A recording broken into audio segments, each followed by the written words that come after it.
This is a lecture on Mariama Ba's So Long a Letter. She was a Senegalese writer. She wrote this novel in French. This is perhaps the best known work by an African woman writer. This has been anthologized in many, many places. It's been studied. Much has been written about this novel. And it's interesting because it's not a very long novel, and yet there's so much in it. It has the poetic, the density, the poetic integrity. It has the density of a poem. It's very concentrated, and it raises so many thought-provoking questions that there's good reason why this novel continues to be read over and over and over again, and gives us much insight into the situation for women like Raymatoulaye, who is the main character of Mariama Ba's novel, in that period of transition between the colonial and post-colonial or neo-colonial era. So she's right there. She's one of these figures like Leopold Sédar Senghor, Amadou Apateba, Alhaj Sekou Tall, who has sort of a foot in both worlds, that she lived through the colonial period, and then she saw what happened during decolonization and the emergence of the post-colonial era. And so she has a lot of really unique insight into the situation of women at this time. And it's difficult to find, particularly of this period, to find writers who speak to many of the questions that she writes about. And so she's greatly honored all over the world, not just in Senegal, as a visionary figure whose stature is akin to that of, say, Leopold Sédar Senghor, some of the truly great Senegalese and indeed West African and African writers in general. What you're looking at in this picture is a picture of the Maison d'Éducation Mariama Ba. This is on Gorée Island, the same island where that was the slave island off the coast of Dakar. There is a girls' school there, an elite girls' school that's sort of the best and brightest girls have the opportunity to go. They're hand-picked from across Senegal, and they have the opportunity to come, and they live in dormitories, and they receive an education on this island. And this school is named after Mariama Ba. So she too was an educator in addition to being a novelist, and devoted her life to the education of young people. Now, you might note too that this novel, like let's say the novels of Norbert Zongo, such as The Parachute Drop or Chinua Achebe's Things Fall Apart, is not merely a novel in the Western sense, let's say the Kantian sense of l'art pour l'art or art for art's sake. It's not just to be entertaining. It also has a pedagogical function or a didactic function, as do many African novels. It seeks not only to entertain us, and it does entertain us because it's a very engaging story that she has to tell, but at the same time, there are important lessons that she wants to teach those who read her novel, particularly young women, young Senegalese women, West African women, women throughout Africa, as they look towards the future, leaving the past with one sort of foot rooted in tradition and looking towards a new future and the era after colonization. And so you're going to see that she is arguably, you could say this is a feminist novel, but it depends really what you mean by feminist. We have to be careful using that word in this context because it's a feminism in a Western sense often is one casts a critical glance on feminism in this context because it seems to be so, in the Western world anyway, the United States, it often seems to be so deeply rooted in the concerns of white women. And so it much like, let's say, Marx, as Fanon observed in Wretched of the Earth, when you apply Marx in the African context, Marx has to be adjusted to fit African realities. I think the same is true of Ba's feminism. So she is a feminist, but a feminist whom we have to read adjusted to a particular reality that's very different than the reality of people living in the United States, for instance, or say in Western Europe. So it's a wonderful novel. If you've not read this novel, I really encourage you to do so. It's essential reading, like right up there with the novel like by Chebe's Things Fall Apart. It's just one of those books that everybody who reads and studies African literature must be familiar with. Now, Mariama Ba lived from 1929 to 1981. It's kind of sad and interesting to note that that her novels only came out. One of them, they came out posthumously and towards the end of her life, and um, she probably would have written more, but she published late. But she did do other kinds of writings as well, political writings, and they're very interesting to examine as well. But in addition to So Long a Letter, which we'll discuss in this lecture, she wrote a novel called Scarlet Song, and this one deals with questions of interracial relations and a white woman who marries a Senegalese man, and what happens in the aftermath of that, and the complex situation that emerges in that setting. Now, here you see a map of Senegal. It has many different diverse regions. You have many Wolof that live in Senegal, but you also have many Tukulere Fulani as well. And Ba was a Tukulere Fulani. She was akin to, say, a figure like El Hajj Omar Tall or El Hajj Sekou Tall or Amadou Hampâté Ba. She was from the Tijani community that was influenced by El Hajj Omar Tall, who spread the Tijani interpretation of Islam throughout this region in the mid 19th century. El Hajj Omar came from Podor. If you look there on the map, you see Tivouane. This is a city in Senegal that is a very prominent center of Tijani activity, but in this case, informed by Malik Sy, who came after El Hajj Omar and carried on the teachings of the Tijan, but rethought in light of the concerns after the jihad of El Hajj Omar. And in this case, Malik Sy was in the late 19th century, early 20th century. So there are many, like Ba, there are many Tijans across Senegal. There are also quite a few Mourids. The Mourids tend to belong to, or tend to be Wolof, and the Tijani tend to be Pular or Pul Fulani, Tukulere. That's not true across the board, but it's true in a sort of a general sense. And about 80% of Senegalese are Wolof speaking, but she came from this Fulani, say the Black Arab community, and she was raised to study the Quran as a young girl in school. She went to Quranic school as well as French school, and so she was deeply steeped in the teachings of her religion. And her religion continues to inform her faith, or her interpretation of Islam. The Tijani interpretation of Islam informs her worldview.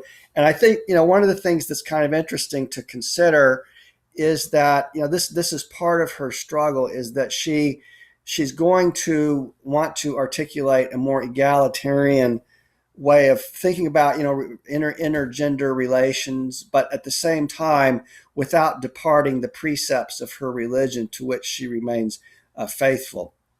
And we'll discuss that dynamic as we look at some passages in her text.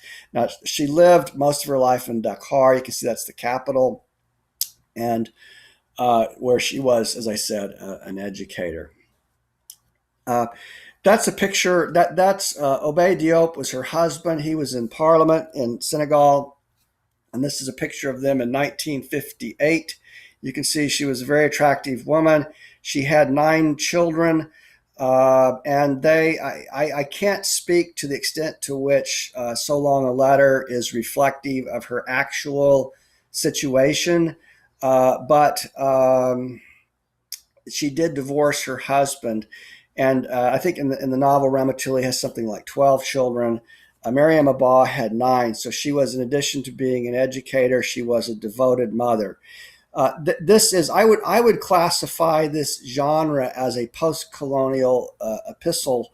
In many novels, particularly in the early, let's say in the 18th century in England and in France, many of the early novels that emerged at this time were written in the form of an exchange of letters. And so it's interesting because this is a novel that is an exchange of letters, although for the most part, we only get the letters. We do get a few letters from her friend, but for the most part, it's Raymatoulaye writing a letter to her friend and pouring her heart out about the very difficult situation that she finds herself in, and how that situation is echoed by her friend. Her friend also faces a similarly very difficult situation. And so it's a woman writing to another woman, and implied in that is the kind of a solidarity between them, and we see throughout the novel how they support one another, lend support to one another, and how this is in effect salvational for them. And this speaks to how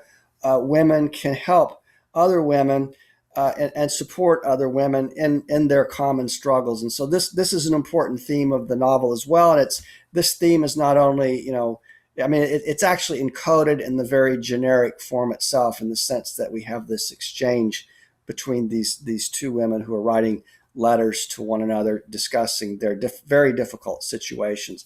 So a few of the themes that we can consider, you might want to reflect upon: the friendship, solidarity between women, marriage, divorce, and family, the question of Islam and polygamy, education, the importance of education, the post-coloniality, modernity, and progress, as well, and then the pre-colonial caste system in the Sahel. So we're going to see that Ba, in addition to being critical of the impact of polygamy upon the women of Senegal, she's also critical of the caste system. There's some aspects. I mean, on the one hand, she wants to preserve, what is best in traditional society, but there are some aspects of traditional society of which she's critical. One of these is this caste system, of this breakdown or differentiation between the idea of the old nobility and the Nyamakal, or what, say, Sankara called a feudal system, where you have sort of lord and then serf, or knights, kings, noblemen, and peasantry. And so that's a loose analogy. It's the one that Sankara uses in the Burkinabe context. But the idea is that this caste system, this dividing of people into a higher and lower caste, is impeding the development and the modernization of West Africa and Senegal. This is also a theme that we're going to see at work in this novel. But let's start with the first theme: friendship between women. She writes to her friend. She says, "Dear AC2, I have received your letter. By way of reply, I am beginning this diary, my prop in my distress. Our long association has taught me that confiding in others allays pain. I conjure you up. The pact between them is reborn. We walked the same paths from adolescence to maturity, where the past begets present. My friend, my dear friend, I call on you 3 times. We were true sisters, destined for the same mission of emancipation." So it begins with this address to her friend, with this conjuring of her friend, and with this underscoring of the importance of her friendship, and how it really does save her. In effect, she needs her friend, and her friend needs her, and they become true sisters, bound for the same destiny, as she tells us. He says, "I told you without any ulterior motives of the painful aspect of our life, while Modu's car drove Letty mother-in-law to the 4 corners of town, and while Bintu streaked along the roads in an Alfa Romeo. They, by contrast, had no means of transportation. I shall never forget your response, you, my sister, nor my joy and my surprise when I was called to the Fiat agency and was told to choose a car which you had paid for in full. Friendship has splendors that love knows not. It grows stronger when crossed, whereas other obstacles kill love. Friendship resists time, which wearies and severs couples. It has heights unknown to love. So this is a very interesting idea. We could even say, in some ways, it echoes this idea of platonic relationship, the notion that that a true friend, and true, as Kant said, a true friend is a black swan. A true friend is quite rare, but a true friend can sustain us through life and can be even more significant of a relationship than, let's say, even a marriage. Okay, West African Islam and polygamy. So here's what we have to consider. Now, I'm this lecture is intended largely for uh, readers in the United States, in the American context, who come from if they're not Christian themselves, come from a culture influenced by the history of Christianity and its influence on the West. And so, one thing we want to know, we want to be really careful to make sure that we understand the differences between the Christian wedding vow and the Islamic wedding vow. Now, in the Christian tradition, it's a monogamous tradition. One man marries one woman. But what characterizes the Christian vow, what makes it really distinct, which does not exist in the Islamic tradition, is this idea that it's indissoluble and it's also exclusive. And I think it's important to note that in the Islamic tradition, when one exchanges vows, when one makes promises to the other, stands before the altar on one's wedding day, the vows that one articulates are very significant, but they're not. When a Muslim in West Africa marries another Muslim, they don't exchange the same vows as Christians do. And I think that's important to note. So when we think about what adultery is in the Islamic context, remember, adultery means vow breaking. And so in the Islamic context, it's not necessarily adultery if somebody, if a man marries another woman, if that man has not made a vow that is an exclusive vow. So in the Christian tradition, one says, I vow to forsake all others and to death do us part. And those two dimensions of the Christian vow are not included in the Islamic tradition. So, for instance, in Islam, it's if one wants to get a divorce, it's relatively easy from a theological perspective. That is, it's one says, I divorce you, I divorce you, I divorce you 3 times, and one is divorced. But of course, the reality is it's not all that easy, and that's really what this story is about. Is yeah, it's true. I mean, after she finds herself in a polygamous situation that she didn't ask for, Ramatuli, that is, she could divorce her husband and no one would say that she was going against the teachings of her religion. Like, let's say, as is said in the Catholic tradition, divorce is considered to be a sin. And that's why Catholics seek annulment, because they say, well, the Christian wedding vow is a pact between you and your partner and God, and if you make that vow, you can't break it. It's not you can't break it. But here, in this case, since there's no vow to that the bond is indissoluble, it is possible one does not violate the teachings of one's religion by getting a divorce. But the social reality is another matter, and that's what the situation that we see here is that Ramatulaye, the main character, finds herself in a very difficult situation. Now, sometimes it's difficult because of social pressure that can be exerted that has nothing really to do with the question of Islam, but it can also be due to sheer economic circumstances. One of the things that happens, and when a Muslim gets married to more than one wife, the Muslim man, he must everything must be equally apportioned between the different wives, and this means that a man taking a second wife often poses an economic hardship to his first wife and to the children of his first wife as well, since their means have to be now divided. And so we see also this situation.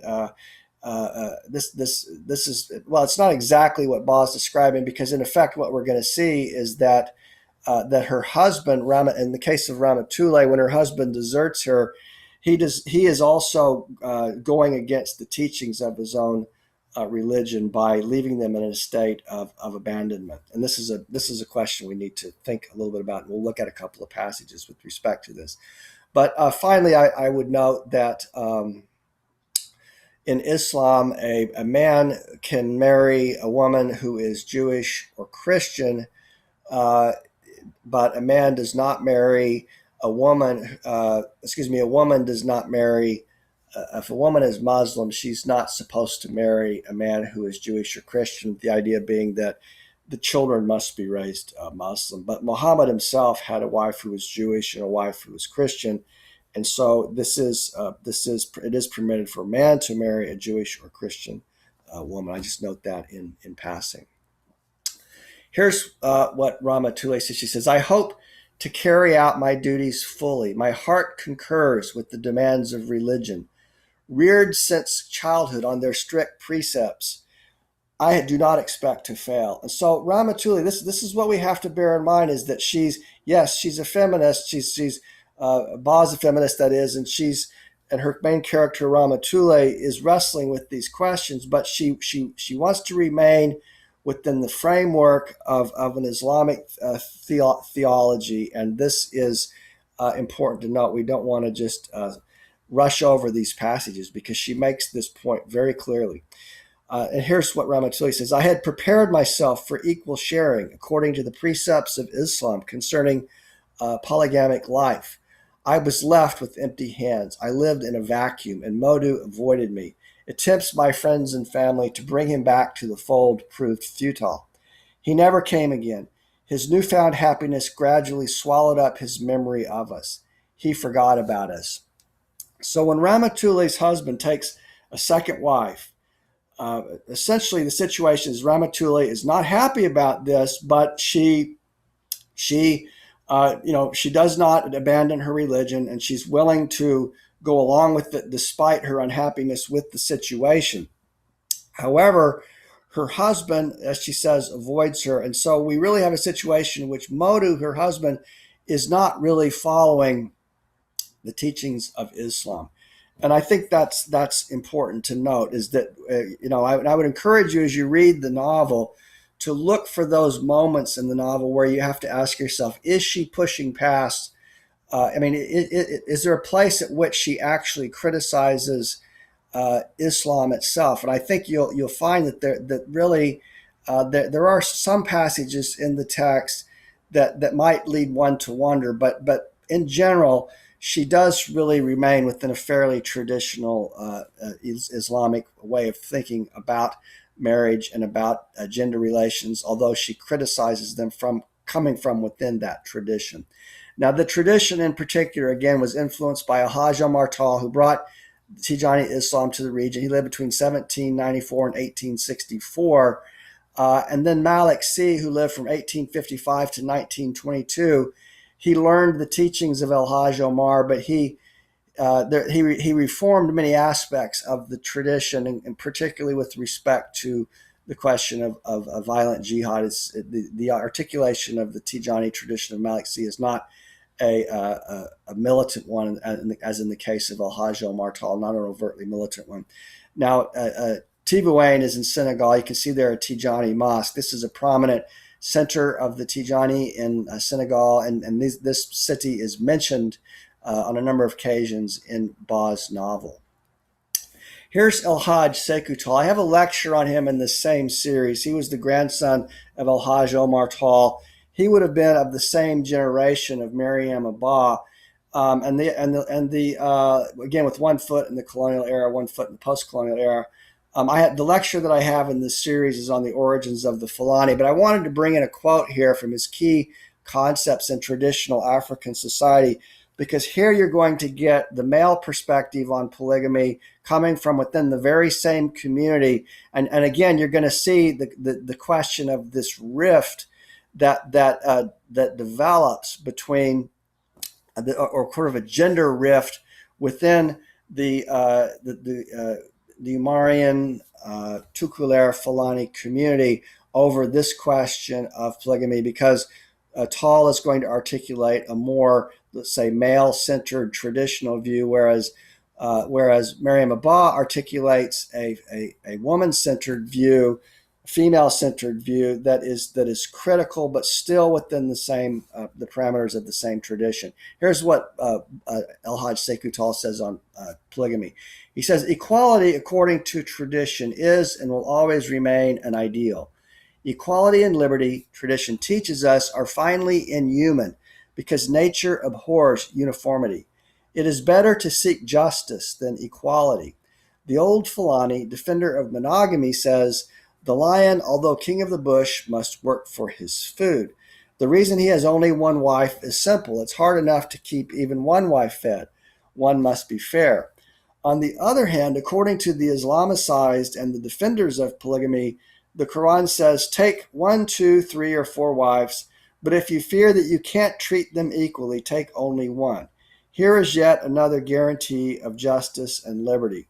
So it's interesting here that Tall does acknowledge that pre-Islamic Fulani traditions were in effect monogamous. So if his view is the correct view, if this is accurate, and I don't see any reason why to think that it wouldn't be, then it's polygamy that that it's Islam in effect that brings polygamy, and so one could then argue that Ba's critique of Islamic polygamy is a distinctly Fulani critique in the sense that it's grounded in this older culture and in which one is more skeptical of polygamy.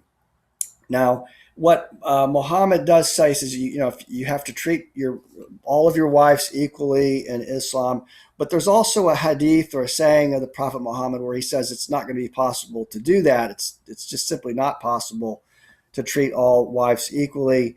And many Muslims will argue that this in itself is evidence that within Islam that Islam was not, or that the Prophet Muhammad himself was not really that much in favor of polygamy, although he had 9 wives himself.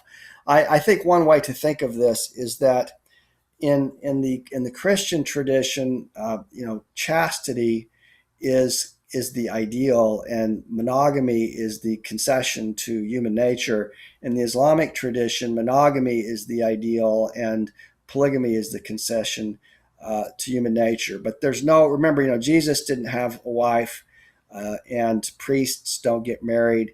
That very idea, from the Islamic perspective, would seem bizarre. The idea that it's not normal, it wouldn't be human to not have sexual relations, and so many Muslims are often critical of this vow of chastity that takes place within the Catholic tradition. Here's Raymatoulaye after she goes through this difficult situation in which her husband has abandoned her. She says, I survived. The more I thought about it, the more grateful I became to Modou for having cut off all contact. I had the solution my children wanted, the break, without having taken the initiative, because her children encouraged her to divorce him. The lie had not taken root. Modou was excising me from his life and was proving it by his unequivocal attitude. What do other husbands do? They wallow in indecision. They force themselves to be present, where neither their feelings nor their interests continue to reside. Nothing impresses them in their home. The wife all dressed up, the son full of tenderness, the meal tastefully served. They remain stolid like marble. They wish only that the hours may pass rapidly. At night, feigning fatigue or illness, they snore deeply. So this is really kind of a provocative observation that she makes, in the sense that she's saying, well, I thank Modou for doing what he did, which we say, well, Modou's a deadbeat dad. I mean, he's the epitome of the deadbeat dad. He's abandoned his family. He doesn't provide resources for his children. He is a deadbeat. But she says, well, at least we don't have to live the lie that many polygamous families live, in which the husband really prefers another wife and he only comes out of obligation. And that, to her, perhaps would have been more painful than to have him there but not wanting to be there, to be presently absent, than to have him just make a clean break. But I think this implies within it a critique of polygamy, or at least going along with, let's say, the hadith of Muhammad that says it's just not possible to treat all partners the same. And this is one reason for being critical of polygamy. How quick they are, these husbands, to greet the liberating daybreak, which puts an end to their torment. I was not deceived, therefore. I no longer interested Modu, and I knew it. I was abandoned. So yeah, so better to have a deadbeat who's left for an ex-husband than to have a husband who's there and is just going through the motions. So she's obviously a very passionate woman who's very emotionally she's very in tune with her own feelings. Modu, this is the husband of her friend who has divorced her friend and or taken a second wife, which caused Ramatoulay's friend to divorce her husband because she found, unlike Ramatulaye, she said polygamy is I'm not going to go along with it. It's not acceptable, and she divorced her husband. And then he began living with this younger woman who was groomed by his mother, and she becomes pregnant. And Ramatulaye is a bit critical of this, and he says to her, well, you can't resist the imperious laws that demand food and clothing for men or for a man. These same laws compel the male in other respects. I say male to emphasize the bestiality of instincts. You understand? A wife must understand once and for all and must forgive. She must not worry herself about betrayals of the flesh. The important thing is what there is in the heart. That's what unites two beings inside. Driven to the limits of my resistance, I satisfy myself with what is within reach. It is a terrible thing to say. Truth is ugly when one analyzes it. So he's saying, yeah, I have sexual needs and I had relations with this young woman. What do you expect me to do? We all have physical desires and that need to be satisfied. This is a basic instinct that we all have. But Ramatulaye she's not having it. She doesn't like this argument much, as we'll see. She says, thus to justify himself, he reduced young Mabu, his new wife, to a plate of food. Thus, for the sake of variety, men are unfaithful to their wives. I was irritated. He was asking me to understand, but to understand what? The supremacy of instinct, the right to betray, the justification for the desire for variety. I could not be an ally to polygamous instincts. So again, there we find her pushing towards a critique of polygamy and seeing the very institution itself as being inherently problematic. Now, does this imply a critique of Islam? Not necessarily, but in the way that Islam is generally interpreted, one could have that impression, or more broadly interpreted throughout the Islamic world in which polygamy is naturalized. So here is Ramatulaye's letter to her suitor. Now, a man named Daouda, after her husband dies, she's released from this marriage, and so she has a number of suitors. This man is a very intelligent and cultured man who wants to marry her, and it was her old high school sweetheart, I guess. But the thing is that he has another wife, and so he's in asking her to marry him, he's putting her in the position that she herself, she would be putting another woman in the position that she herself was just in, and this is just impossible for her. She says, abandoned yesterday because of a woman, I cannot lightly bring myself between you and your family. This despite the fact that she really likes him. You think the problem of polygamy is a simple one. Those who are involved in it know the constraints, the lies, the injustices that weigh down their consciences in return for the ephemeral joys of change. And so she doesn't go along with it, but then he leaves and he never talks to her again. It's the end of this relationship, and her friends criticize her, say, what's wrong with you? You're cursing your good luck. But she, again, remember, the question of solidarity between women is a very important theme in this novel. She doesn't know this woman, but she's not willing to betray her. Now, another important question, social theme of the novel that Ba critiques is the traditional caste system, the persistence of what in Mandé is called the Nyamakala versus the nobility. And the context here is that the mother of Madhu Ba, the one who turned his second wife into a plate of food, as she said, he marries a woman. This is Ramatoulay's friend Asitu, to whom she's writing the letter, and Asitu comes from the lower caste. She is the daughter of a goldsmith, and so remember the Nyamakala caste includes griots, blacksmiths, anybody that works with metal, goldsmiths, fishermen, basket weavers, hunters, and so on. And so Modou Ba comes from a high caste.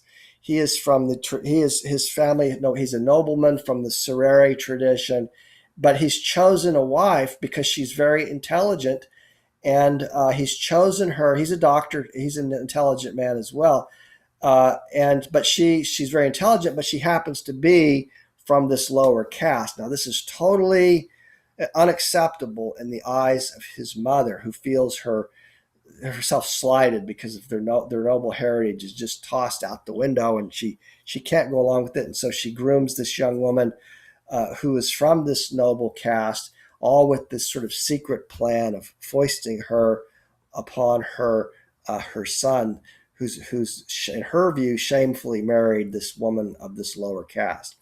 Okay, let's read. Then came year for AC2's marriage with Madhu Ba, Ramatulaye writes. Recently graduated from the African School of Medicine and Pharmacy. A controversial marriage. I can still hear the angry rumors in town. What? A Tukulera marrying a goldsmith's daughter. He will never make money. AC2, your father knew all the rights that protect the working of gold, the metal of the jinn. Each profession has its code, known only to the initiated and transmitted from father to son. Should we have been so happy at the desertion of the forges, the workshops, the shoemakers' shops? Should we have rejoiced so wholeheartedly? Were we not beginning to witness the disappearance of an elite of traditional manual laborers? Eternal questions of eternal debates. We agreed that much dismantling was needed to introduce modernity within our own traditions. But Modou raised you up to his level, he the son of a princess, and you the child of the forges. His mother's rejection did not frighten him. So indeed, this is many very complicated questions arise, because, for instance, if one were just to simply, let's say, as in the case of Thomas Sankara, who was very critical of the traditional caste system, but if one were just to simply throw it out, then one has to ask oneself, well, what about African tradition? Well, Sankara had an unambiguous response to that. He said, no, equality is what's important, and this caste system just has to go because it's based on unmerited privileges for those who claim to be members of the blood nobility. And in the new Africa, everybody has to be equal citizens under the law. This made some of the nobility, the notables in Burkina Faso, angry with Thomas Sankara, and these notables sided with the French colonialists against Sankara, and so which led to Sankara's assassination. But you can see here, that she's really wrestling with some difficult questions, because you could go the route of Sankara and take a very draconian solution and just try to, like, let's say, and Sankara has been compared to Mao, like in the Cultural Revolution, in which these traditional, these traditional social structures were just eliminated all at one blow. Or one could try reform. I mean, she does, it's hard to know what the right answer is, but we see, at least for Ramatulaye, as she's asking these questions, but we see that clearly the way that Mariama Ba represents this problem in the novel is that it is a problem, and her friend, who is a member of this lower caste and yet quite cultured, sophisticated, intelligent, well-educated, is rejected in favor of this girl, who simply because she is a member of the nobility. Now here are some images of those from the lower caste These again are Mandeg, and you can see the griots and the hunters and the smiths, all who belong to this lower caste, as does Ramatoulay's friend Senegal. Now here on the map, if you look at the map of some of the traditional territories of the Senegal area, let's say prior to colonization, you can see the Wolof or make up a large portion of the population. Up on the top of the map towards the north in the Fouta Toro, this is where many of the Fulani inhabit, Fulani like Mariama Ba. But if you look below the Wolof, you see the Serere. And this is the Bur Sin that she's referring to. But Leopold Sédar Senghor was from this area. This is also a Christian area of one of the small areas, the Christian enclaves in Senegal.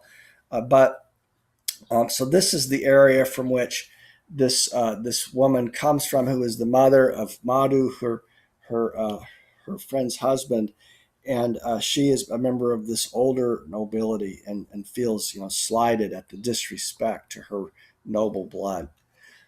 Modu's mother is Auntie Nabu to us and Senabu to others. She bore a glorious name in the Sin, Diouf.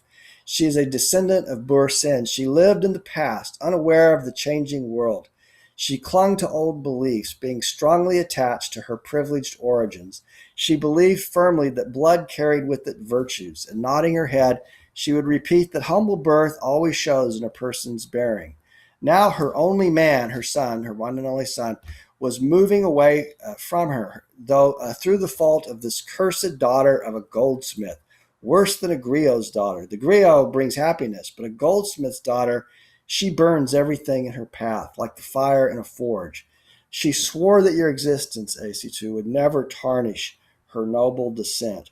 So again, it's obviously unfair that AC2 is scorned by the mother of Modu simply because she is the daughter of a goldsmith. But that is gives pretty good evidence of this traditional caste system, and this is one of the problems of modernization that Ba is working with. And I think this is really, in my view, this is as important of a theme as the theme of polygamy in this narrative, because she's really taking on, as someone, again, with a foot in both worlds, she's really taking on a very significant question that continues to inform the history and politics, not just of Senegal, but throughout much of the Sahel. It was so as not to see his mother die of shame and chagrin, quote unquote, that Madu agreed to go to the rendezvous of the wedding night. Faced with this rigid mother, molded by the old morality, burning with the fierce ardor of antiquated laws, what could Madu Ba do? And then, did he really want to fight or make a gesture of resistance? Young Nabu was so tempting. From then on, you, AC2, her friend, no longer counted. The griot spoke of young Nabu's sons, exalting them. Blood has returned to its source, but your sons did not count. So, as in the epic of Ischia Muhammad, the griots are, they tend to be traditionals or defenders of traditional culture. They defend the blood nobility, the idea of blood nobility itself. And so now you have a situation in which the second wife, who is noble, her sons are valued, whereas the sons of the woman who came from the goldsmith family or from the Nyamakala the Nyamakala is a Mande word, but let's say from the lower caste of the Fulfulde, is scorned. This is the same theme of the griot epic of Ischia Muhammad. We see this same theme repeating itself over and over again, but in traditional African society, say among the griots or the scribes of Timbuktu, it is very important to honor the traditions of blood nobility. But it's precisely this which Ba is calling into question, and in doing so, she's really putting her finger on a very old but urgent question that still informs the history of the region. Now, another important theme is the importance of books and education. I said Ba is an educator. This novel has a didactic thrust to it. She wants to teach. She says, and you left. You had the surprising courage to take your life into your own hands. She's telling AC2. Books saved us. Having become your refuge, they sustained you. The power of books, this marvelous invention of astute human intelligence. Various signs associated with sound, different sounds that form the word. Juxtaposition of words which springs the idea. What society refused you, they granted. Examinations set and passed took you also to France. The school of interpreters from which you graduated led to your appointment to the Senegalese embassy in the United States. So the goldsmith's daughter has a pretty prestigious career, and it's all because of books. It's books raised her, books and education, that is, raised her from a condition of impoverishment and occupying a very humble social status to being a very powerful and a woman who has financial means, who, it doesn't get any better than that, really, to be a diplomat for the Senegalese in the United States, or at least it's one of the really high positions that one could occupy in this culture. So she's raised herself to the absolute heights, and she uses this position to help her friend, for instance, by buying her a car in her time of need. AC2, she says, I will never forget the white woman who was the first to desire for us an uncommon destiny, to lift us out of the bog of tradition, superstition, and custom, to make us appreciate a multitude of civilizations without renouncing our own, to raise our vision of the world, cultivate our personality, strengthen our qualities, to make up for our inadequacies, to develop universal moral values in us. These were the aims of our admirable headmistress. The word love had a particular resonance in her. She loved us without patronizing us.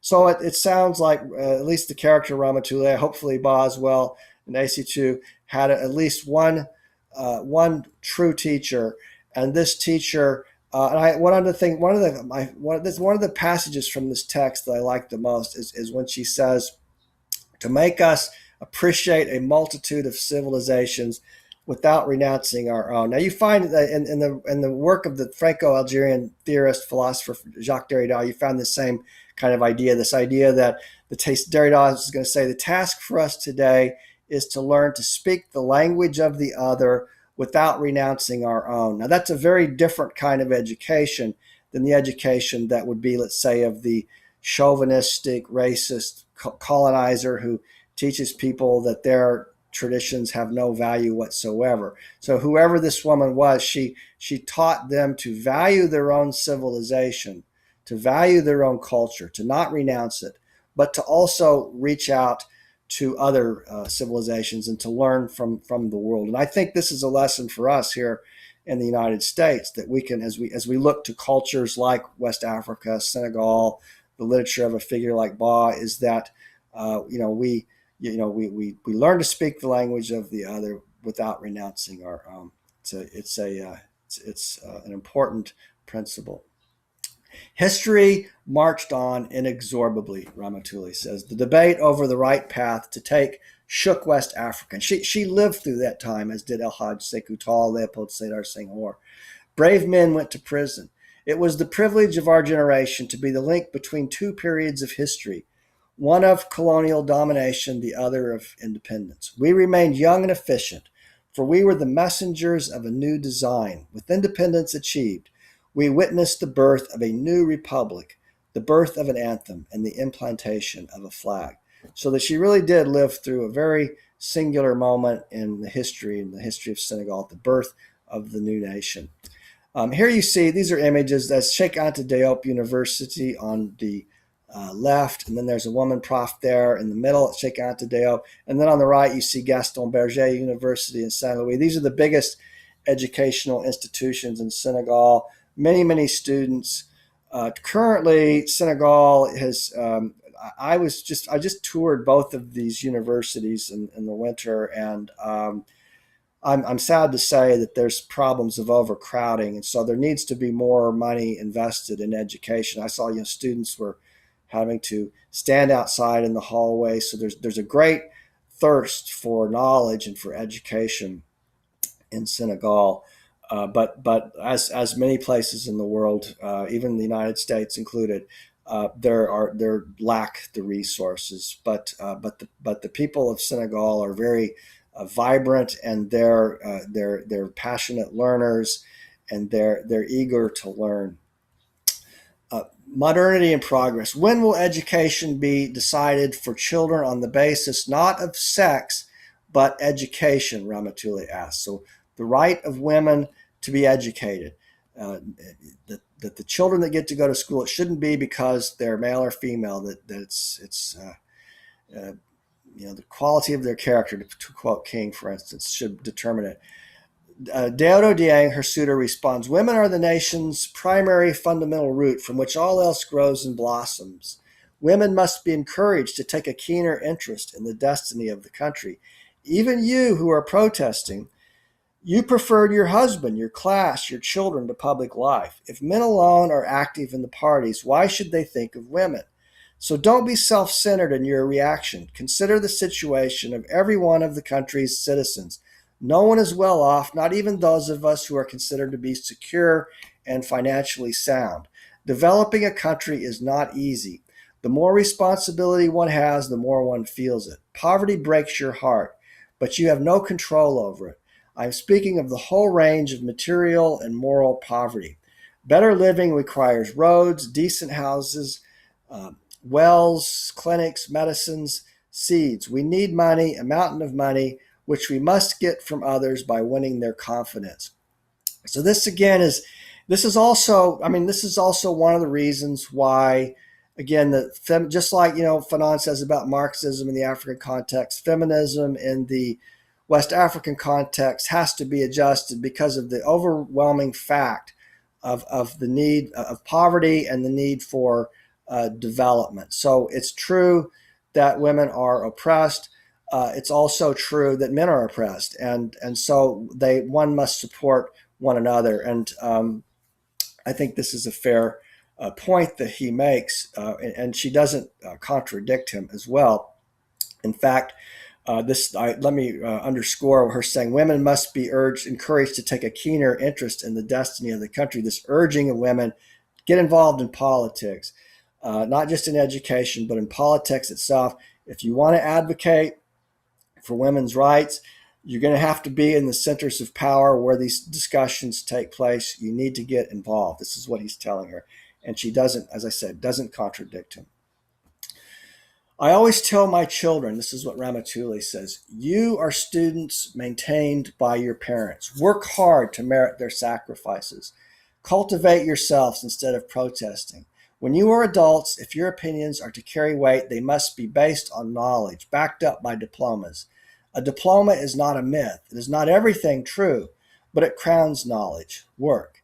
Tomorrow you will be able to elect to power anyone of your choice, anyone you find suitable. It is your choice and not ours that will direct the country. So again, this is the didactic thrust of the novel.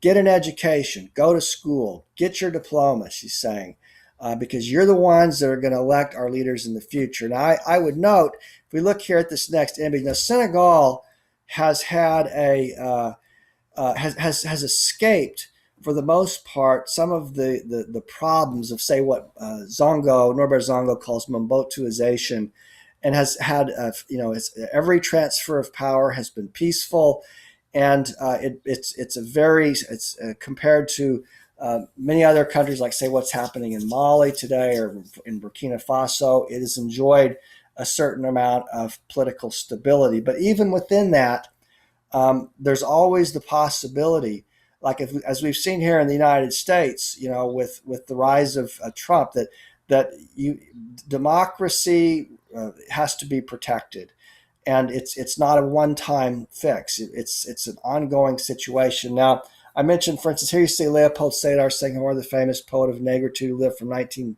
who ruled Senegal from 1960 to 1980. And then you see Abdoul Wade, who was sort of in his lineage, although 20 years later, but they were both relatively conservative. Wade was not a French Catholic in the way that Senghor was, and Senghor was married to a French woman. But towards the end of Wade's presidential career, he made some choices that began to make the Senegalese quite nervous. For instance, trying to place his son in positions of power. This is something that politicians like to do. They said think of themselves as king, and they're going to pass on the baton to their oldest sons. Macky Sall came along and challenged Wade and defeated him. Which it's I'm not saying Macky Sall is a saint by any means, but it probably was a good thing for the Senegalese, given some of the developments that occurred in the later part of the Wade presidency. Now you can notice here, this is, for instance, a controversial Wade monument. There you see the students of the Senegal program in the photo below. We always take students to this monument when we go to Senegal. But this is an enormous monument. You just can't believe how big it is.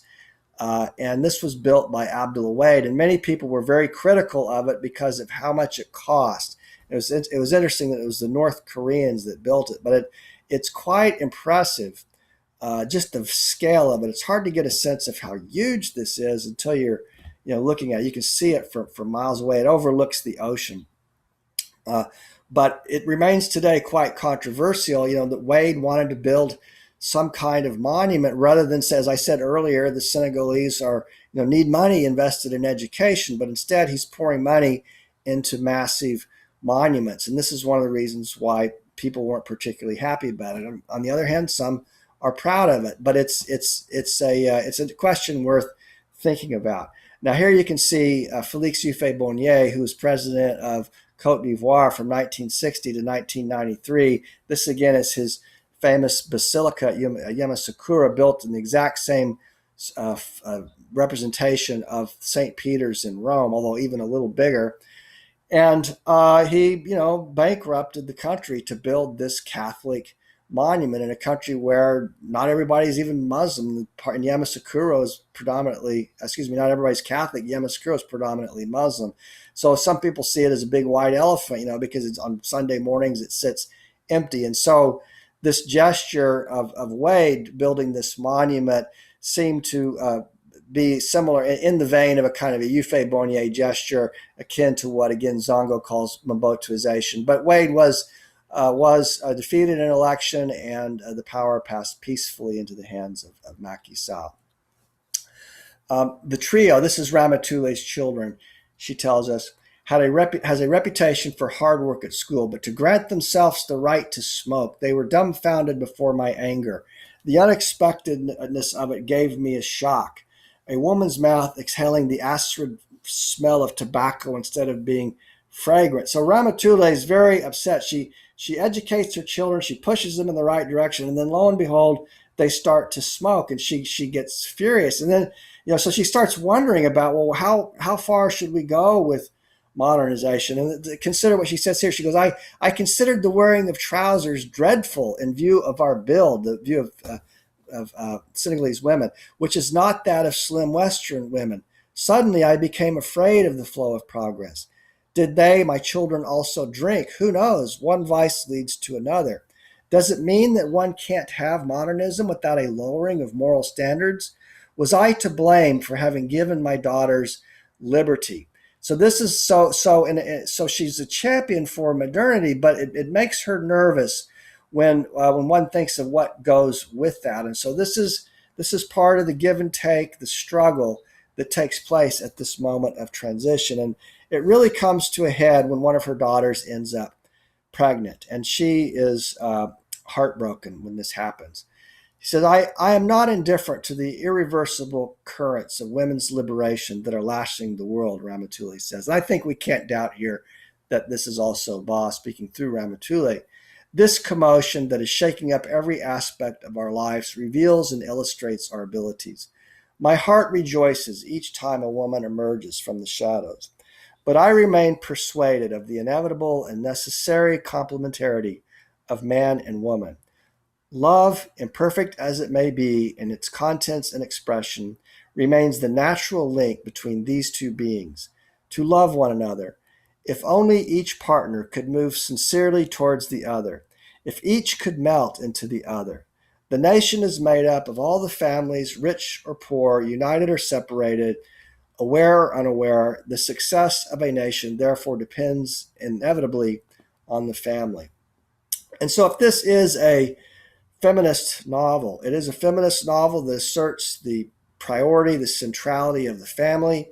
It is a feminist novel that asserts the necessity of, or what she calls the necessary complementarity of man and woman. So it's a very traditional heterosexual articulation of her feminism, of her views. But she wants to modernize, but she also wants to preserve what is best in her own culture. So it's a give and take for her. Remembering like a life buoy the tender and consoling attitude of my daughter during my distress, my long years of loneliness, I overcame my emotion. This is her being upset with her daughter when her daughter becomes pregnant. I sought refuge in God, as at every moment of crisis in my life. Who decides death and life? God the Almighty. So we find her, again, in addition to family and traditional marriage, she's affirming her belief in God, her religious heritage. Despite everything, despite disappointments and humiliations, hope still lives on within me. It is from the dirty and nauseating humus that the green plant sprouts into life, and I can feel new buds springing up in me. The word happiness does indeed have meaning, doesn't it? So she does not depart from her Tijani heritage, from her Senegalese heritage, from her Tukulair heritage, and yet she is indeed a modern woman, a modern African woman. And I love this novel, and I hope that you read it, and I hope that you like it too. It is a very important novel, and if you're a student of African literature, it is an absolutely essential must read, just like Chinua Achebe's Things Fall Apart.